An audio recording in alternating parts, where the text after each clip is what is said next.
ხო ასეთი ამ დირექციისგან მე არაფერს არ გამოვეცხავ. ესენი არიან აი ახლა ღიად ვიტყვი და საკმაოდ უხეშად.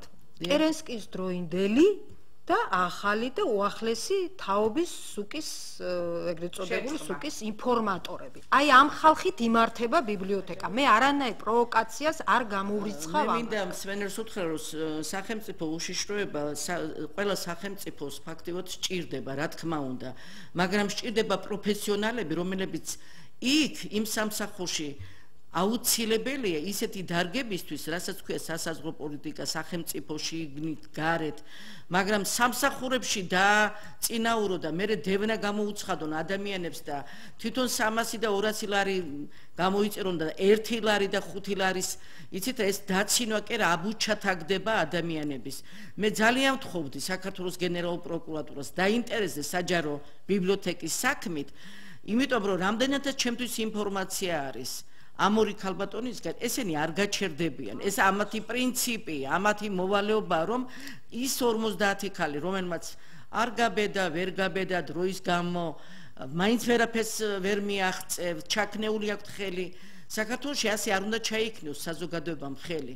არ შეიძლება ასეთი იცით ვითარება. ციხიდან იმართება კადრები საჯელახსულებაზე მეც უცკერო, მაგრამ იქ ნამუშევარი ადამიანის სულიერება უკვე ცოტა ძალიან მძიმეა და საჯარო ბიბლიოთეკაში ოზურგეთიდან მაპატიეთ ბოძის ვიხდი, როდესაც თბილისის უდიდესი ნაღები ხალხი, მეცნიერება, პედაგოგები, უნივერსიტეტი და როგორ შეურაცხყოფილი ისინი უმუშევრები არიან და რა კრიტერიუმიდან კი ბატონო წარსული ყველაფერი ამ დღევანდელი ტეკილძეს კარგი აქვს.